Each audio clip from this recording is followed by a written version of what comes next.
Hello, everyone. Welcome to day 4 of the Abundance Reset Meditation journey that we have embarked upon together. Honored you've chosen to be here again today. Delighted to have you here. So, before we get started with the actual practice portion, I wanted to teach you a really fun thing. In the beginning, I had kind of mentioned that I'm going to be keeping track with a mala for our mantra recitation. So generally the tradition says that you recite a mantra 108 times. And so that's what we do. And this mala has 108 beads on it, plus the guru bead at the end. And this is great. If you have one and you can chant along with them, you can keep track. You can, like, each time you recite a mantra, you move your fingers along. Just like if you're familiar with a rosary or any other similar, like, prayer bead style, this is the prayer bead. But if you don't happen to have one of those around, this is the other fun thing that you can do. And I do this all the time. I will also admit that another thing I do all the time is just chant mantra and not even count. So that's a really beautiful way to be in connection with the divine all the time. We sit down every day and we meditate and we create time to just, like, we're kind of like training our minds right now, right? We're training our minds to get used to this rhythm of sitting down, carving out this space for ourselves, and telling our brains and, like, our neural pathways, okay, this is how we flow right now.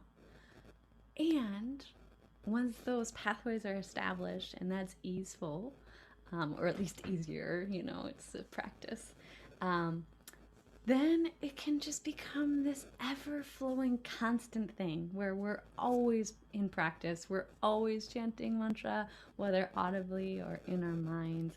We're always in connection with the divine. We're always praying. That's a lovely ideal. Not the trick that I wanted to teach you.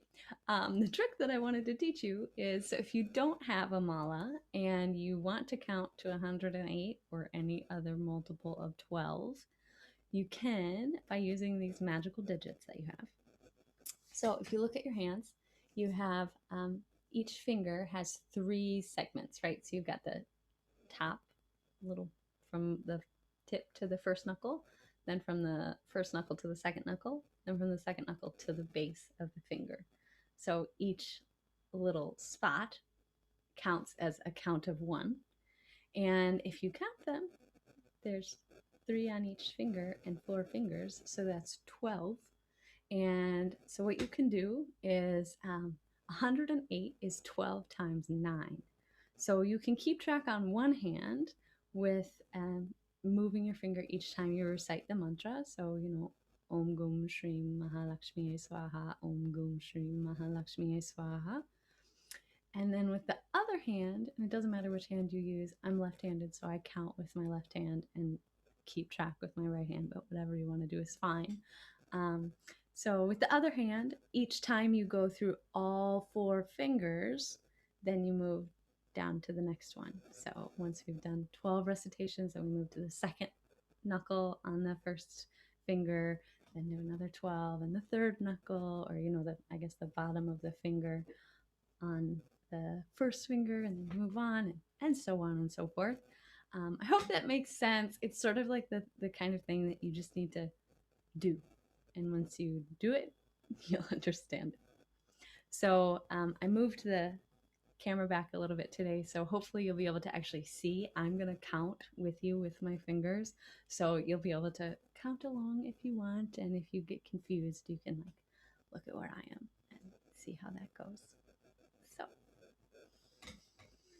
without further ado, if you would like, you can refresh your posture, get any wiggles or giggles out. Maybe move just a little to stretch and make sure you're super comfy. And then come into a settled, upright position. If it feels like a good idea for you and you like to meditate with your eyes closed, You can allow your eyes to close. If you are seated in a chair, again, I do recommend you have your feet planted firmly on the ground, which I did not have, so let me adjust here. So feet on the ground. If you're seated on the floor, however is fine, but again, just you really want to feel a strong connection with your sits bones and that which is beneath you.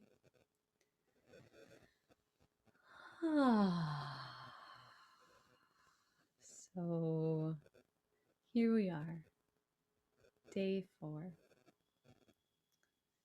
If you'd like, you can place one hand on the heart, one hand on the womb or the space just beneath the belly button.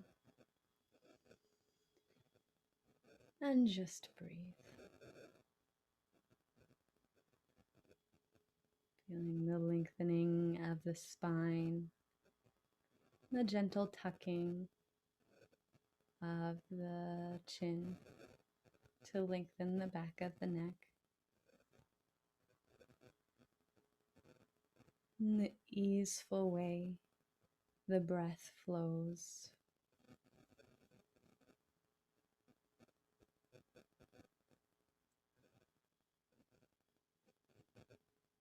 And just as before,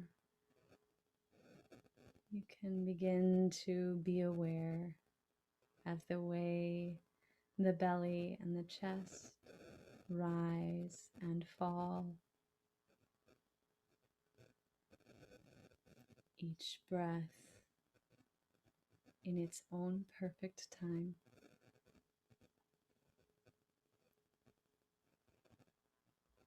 You can be aware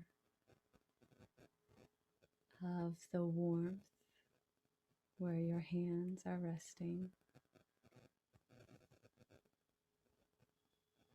Begin to imagine a sort of golden glow just inside the body, inside where your hands are placed. So a glowing golden orb at the heart center and a radiant glowing orb at the womb center.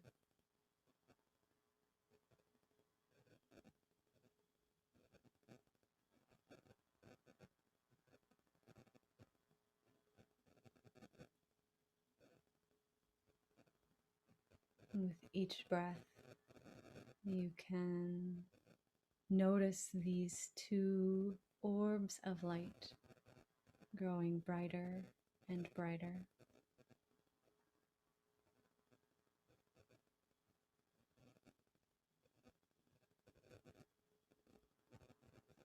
And with these orbs of light in the heart and the womb space continuing to glow, you can draw your attention now to the mind, maybe somewhere inside the space of the head, maybe somewhere else. Just noticing the mind, the place where the thoughts arise.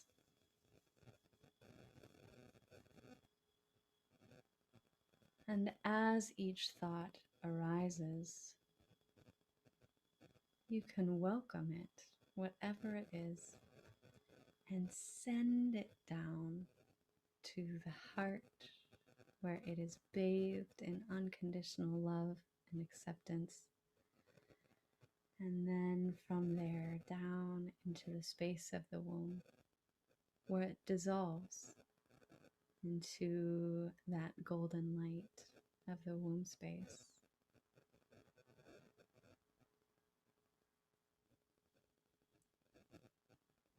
Thought arises, dropping into the heart